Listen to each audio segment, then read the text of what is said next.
बिस्मिल्लाहिर्रहमानिर्रहीम, अस्सलामु अलैकुम। आप देख रहे हैं GNN और मैं हूं तनसीर जैदी। और मैं हूं इकरार रियाज। हेडलाइंस आप जान चुके। बुलेटिन का आगाज करेंगे अहम खबर के साथ। सुप्रीम कोर्ट में बेंचेस के इख्तियारात का केस मुकर्रर न करने पर तौहीन अदालत की समाअत के दौरान जजेस के अहम रिमार्क्स सामने आए हैं। जस्टिस मंसूर अली शाह ने रिमार्क्स दिए, जहां महसूस हो फैसला हुकूमत के खिलाफ हो सकता है तो केस ही बेंच से वापस ले लिया जाए। और ये केस शायद आपसे गलती से रह गया, लेकिन बेंच में आ गया तो कमेटी का काम खत्म। मजीद क्या रिमार्क्स सामने आए, जानेंगे नुमाइंदा GNN सबीन शहबाज से। बिल्कुल, देखिए, बेंचेस के इख्तियारात से मुतालिक केस मुकर्रर ना करने के हवाले से जुडिशल रजिस्ट्रार को गुज़िश्ता रोज़ जस्टिस मंसूर अली शाह की जानिब से शोकॉज़ नोटिस जारी किया था तौहीन अदालत के लिए। उसकी समाअत का ये मामला था और आज इस केस की समाअत जो है वो जस्टिस मंसूर अली शाह की सरबराही में 2 रुकनी बेंच ने की है। जस्टिस मंसूर अली शाह और जस्टिस अकील अब्बासी इस केस की समाअत कर रहे थे। केस की समाअत जैसे ही शुरू हुई तो जो रजिस्ट्रार सुप्रीम कोर्ट थे वो अदालत के सामने पेश हुए और उनकी जानिब से जो है वो ये कहा गया कि अदालत ने जब उनसे पहले ये सवाल किया कि ये बताएं कि अदालती हुक्म के बावजूद जो है वो केस मुकर्रर क्यों ना हो सका, जिस पर रजिस्ट्रार ने कहा कि ये केस आईनी बेंच का था, गलती से जो है वो इस बेंच में लग गया था। जिससे अकील अब्बासी ने कहा अगर ये गलती थी तो इतने अरसे से जारी थी तो इसका इदराक जो है वो अब कैसे हुआ। जिससे अकील अब्बासी की जानिब से ये भी कहा गया कि माजरत के साथ, लेकिन आपकी गलती सिर्फ ये है कि इस बेंच में मुझे शामिल किया गया। जस्टिस मंसूर अली शाह की जानिब से भी आज की समाअत के दौरान अहम रिमार्क सामने। उन्होंने ये कहा कि प्रैक्टिस एंड प्रोसीजर कमेटी जो है वो इस मामले का इजलास कैसे हुआ, या क्या कमेटी ने खुद इजलास बुलाया या आपने जो है वो दरखास्त दी थी, जिस पर रजिस्ट्रार ने कहा कि हमने जो है वो कमेटी को इजलास के हवाले से नोट लिखा था। जस्टिस मंसूर अली शाह ने कहा कि जुडिशियल ऑर्डर मौजूद था तो नोट जो है वो कैसे लिखा गया।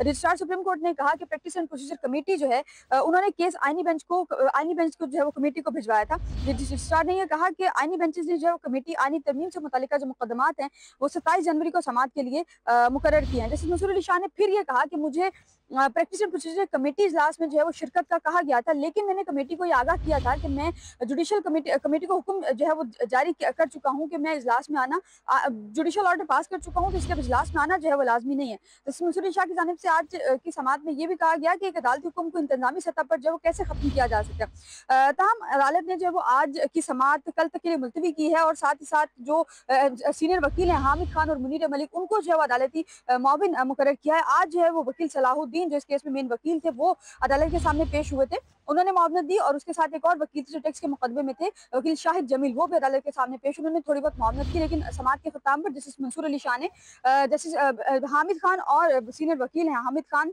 और जो है वो मुनीर मलिक, उनको अदालती मुआविन जो है वो मुकर्रर किया है और कल वो अपनी दलाइल जो है सबीन शहबाज आप तफसीलन बता रही थी, आपका शुक्रिया।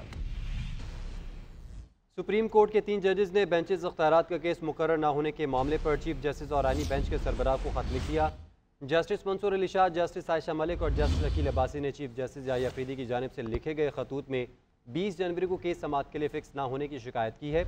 खत में जस्टिस मंसूर अली शाह ने मामले को तौहीन अदालत करार दिया। उनका कहना है केस फिक्स न करना जुडिशियल ऑर्डर को न मानने के मुतरादिफ है। आज केस की समाअत में जस्टिस मंसूर अली शाह ने वजाहत देते हुए रिमार्क्स दिए कि 17 जनवरी को जजेस कमेटी के 2 इजलास हुए, मुझे रेगुलर जजेस कमेटी इजलास में मदऊ किया गया। मैंने जवाब दिया जुडिशियल ऑर्डर दे चुका हूँ, कमेटी में बैठना मुनासिब नहीं। बेंचेस इख्तियारात का केस मुकर्रर न होने का मामला, जस्टिस मंसूर अली शाह ने केस न लगाने को तौहीन अदालत करार दे दिया। सुप्रीम कोर्ट के 3 जजेस जस्टिस मंसूर अली शाह, जस्टिस आयशा मलिक और जस्टिस अकील अब्बासी ने बेंचेस इख्तियारात से मुतालिक केस मुकर्रर न करने पर चीफ जस्टिस याहिया अफरीदी को खत लिख दिया। तीनों जजेस ने तहरीर किया कि 13 जनवरी को जस्टिस मंसूर अली शाह, जस्टिस आयशा मलिक और जस्टिस इरफान सादत खान के बेंच में बास मुकदमात जेर समाअत थे। दौरान समाअत सवाल उठा कि क्या रेगुलर बेंच मज़कूरा केसेस की समाअत कर सकता है। अदालत ने केस की समाअत 16 जनवरी तक मुलतवी कर दी थी। 16 जनवरी को नए बेंच में जस्टिस अकील अब्बासी को शामिल किया गया। जस्टिस अकील अब्बासी बतौर सिंध हाई कोर्ट इस केस का फैसला तहरीर कर चुके थे। खत में कहा गया कि ऑफिस को हिदायत जारी की कि 20 जनवरी को केस पहले से मौजूदा बेंच के सामने पेश किया जाए। हमें बताया कि मज़कूरा केस फिक्स नहीं हो सकते। 17 जनवरी को प्रैक्टिस एंड प्रोसीजर कमेटी ने मामला उठाया। तीनों जजेस ने मौके पर अपनाया कि कमेटी को पहले वाला बेंच तश्कील देकर 20 जनवरी को केस फिक्स कर सकते। जस्टिस मंसूर अली शाह ने केस की समाअत के दौरान रिमार्क्स दिए कि वो एक वजाहत करना चाहते हैं। 17 जनवरी को जजेस कमेटी को 2 इजलास हुए, मुझे रेगुलर जजेस कमेटी इजलास में मदऊ किया गया। मैंने जवाब दिया जुडिशियल ऑर्डर दे चुका हूँ, कमेटी में बैठना मुनासिब। जस्टिस मंसूर अली शाह ने खत में कहा केस फिक्स न करना जुडिशियल ऑर्डर को न मानने के मुतरादिफ है। जस्टिस मंसूर अली शाह, जस्टिस आयशा मलिक और जस्टिस अकील अब्बासी ने सुप्रीम कोर्ट के आईनी बेंच के सरबराह जस्टिस अमीनुद्दीन खान को भी खत लिखा। सिंध हाई कोर्ट ने चीफ जस्टिस ऑफ पाकिस्तान की तकर्रुरी के खिलाफ दरख्वास्तें मुस्तरद कर दी। जस्टिस जफर अहमद राजपूत ने रिमार्क्स दिए कि पार्लियामेंट की इज्तिमाई दानिश को चैलेंज कैसे किया जा सकता है। कानून में कहाँ लिखा है कि सीनियर तरीन जज को मुंतखब ना करने की वजूहात भी बताई जाए। चेयरमैन पीटीआई बैरिस्टर गौहर का कहना है हमारी एक ही मुलाकात हुई है, लोग इसको बैकडोर राब्ते कह रहे हैं। आर्मी चीफ से मुलाकात खैबर पख्तूनख्वा में सिक्योरिटी सूरत से मुताल्लिक थी। बैरिस्टर गौहर ने कहा सबसे कहता हूँ कि मुज़ाकरात को गैर संजीदा ना लें। कुछ गैर जिम्मेदार लोग मुज़ाकरात को डीरेल ना करें, खुले दिल और एतमाद के साथ एक दूसरे के साथ बात करें और मुज़ाकरात को हर सूरत कामयाब बनाएं। हमारा एक ही मीटिंग हुई है, लोग उनको बैकडोर चैनल और राबिते कहते हैं और हम कहते हैं जी लॉ एंड ऑर्डर सिचुएशंस पे हमारे केपी के related law and order situation पे एक बहुत अहम मीटिंग थी, वो हमने अटेंड की है। देखो मैं अडियाला जेल में जब था, जिस वक्त खान साहब ने ये बात की है, उस वक्त भी अडियाला जेल के बाहर जो जर्नलिस्ट है कोर्ट के बाहर बैठते हैं उनके सामने किसी भी स्टेज पे मैंने जर्नलिस्ट से बात नहीं की थी और ये बात मैं बारहा कह चुका हूँ कि हमारी एक ही मुलाकात हुई है और इसमें लॉ एंड ऑर्डर सिचुएशन की बात हुई है और नथिंग मोर। मैं सबको एक बात कह रहा हूँ, ये एग्रेसिव मूड ना ले, इसको नॉन सीरियस ना कंसिडर करें, इसको पोलाइट मूड में ले लें, इसको सीरियस कंसिडर करें। ये मुल्क की ज़रूरत है, कौम की ज़रूरत है, इस जमहूरियत की ज़रूरत है। कुछ इर्रिस्पॉन्सिबल लोग उसको डिरील ना करें। इस जो मुज़ाकरात है इसको आप कामयाब बनाएं, हर सूरत कामयाब बनाएं, संजीदगी के साथ बैठे, खुले दिल के साथ बैठे, इत्मीनान के साथ बैठे, एक दूसरे को के साथ बात करें, एक दूसरे की बात को सुने, उसको समझे, उसको अंडरस्टैंड करें, आवाम की फीलिंग को समझे और आगे बढ़े और इन मुज़ाकरात को कामयाब। आगे बढ़ते हुए आपको बताएंगे कि वज़ीर आला खैबर पख्तूनख्वा अली अमीन गंडापुर के खिलाफ गैर कानूनी असलहा और शराब बरामदगी केस की district and session court Islamabad में समाअत हुई। अदालत ने अली अमीन गंडापुर के नाकाबिले जमानत वारंट गिरफ्तारी बरकरार रखे। अदालती अहकाम पर अमल दरामद न करने पर DIG ऑपरेशन इस्लामाबाद से वजाहत तलब कर ली गई है। मजीद जाने के नुमाइंदा GNN इदरीस अब्बासी हमारे साथ मौजूद है। इदरीस बताएगा क्या डिटेल्स आपके पास मुक़द्दस से मुतल्लिक?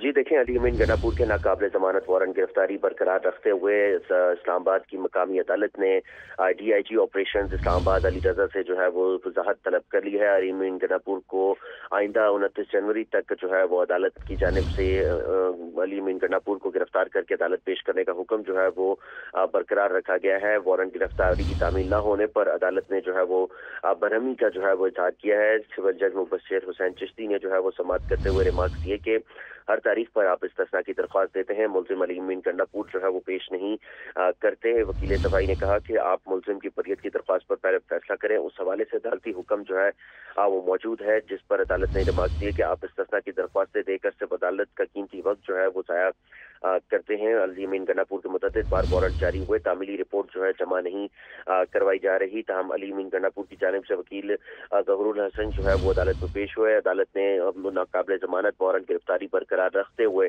DIG ऑपरेशन इस्लामाबाद अली रजा से जो है वो आइंदा समाअत तक वजाहत तलब कर ली है। जी बहुत शुक्रिया आपका। तहरीक इंसाफ ने इंट्रा पार्टी इलेक्शन केस में इलेक्शन कमीशन से जवाब जमा करवाने के लिए मजीद वक्त मांग लिया। चीफ इलेक्शन कमिश्नर ने रिमार्क्स दिए कि केस अप्रैल 2024 से चल रहा है। अकबर एस बाबर ने तहरीक इंसाफ के अकाउंट्स फ्रीज करने का मुतालबा कर दिया। इलेक्शन कमीशन ने केस की समाअत 11 फरवरी तक मुलतवी कर दी। इलेक्शन कमीशन में Tehreek Insaf intra party case की समाअत हुई। PTI के जवाब जमा न कराने पर चीफ इलेक्शन कमिश्नर ने बैरिस्टर गौहर से मुखातिब होकर कहा कि ये केस 30 अप्रैल 2024 से चल रहा है। ताहाल PTI की जानब से तहरीरी जवाब जमा नहीं करवाया गया। बैरिस्टर गौहर ने कहा कि आइंदा समाअत पर जवाब जमा करा देंगे। अकबर एस बाबर ने कमीशन से PTI के अकाउंट्स फ्रीज करने का मुतालबा किया। इलेक्शन कमीशन के बाहर मीडिया से गुफ्तगू में बैरिस्टर गौहर ने पार्टी सर्टिफिकेट जारी न करने का शिकवा किया। इलेक्शन कमीशन की तरफ से हमें वो सर्टिफिकेट नहीं मिला, जबकि वो पॉलिटिकल पार्टी जिन्होंने हमसे बाद में एक मुख्तसर प्रोसेस अडॉप्ट करते हुए इलेक्शन करवाए थे, उनको भी अपने सर्टिफिकेट्स मिले हैं। अकबर एस बाबर ने कहा कि PTI का इलेक्शन फ्रॉड पर हुआ फॉरेन फंडिंग केस की तरह इंट्रा पार्टी केस को भी लटकाया जा रहा है। अभी तक पाकिस्तान तहरीक इंसाफ केस को खामखा तवालत दे रहे हैं। आपके सामने मीडिया के सामने आके तो वो ये दावे करते हैं कि ये जो कंप्लेनेंट्स हैं इनका PTI से कोई ताल्लुक़ नहीं है और इन्होंने कोई सबूत फराहम नहीं किए, लेकिन यही बात वो इलेक्शन कमीशन के सामने नहीं कहते। इलेक्शन कमीशन ने तहरीक इंसाफ को आइंदा समात तक जवाब जमा कराने की हिदायत करते हुए समात 11 फरवरी तक मुलतवी कर दी। कल पारा चनार मेन शाहराह हर किस्म की आमदोरफ्त के लिए बंद है। पुलिस के मुताबिक लोअर कोरम बगन में दहशतगर्दों के खिलाफ ऑपरेशन तीसरे रोज भी जारी है। सरकारी काफिले पर हमला करने वालों की निशानदही हो गई है।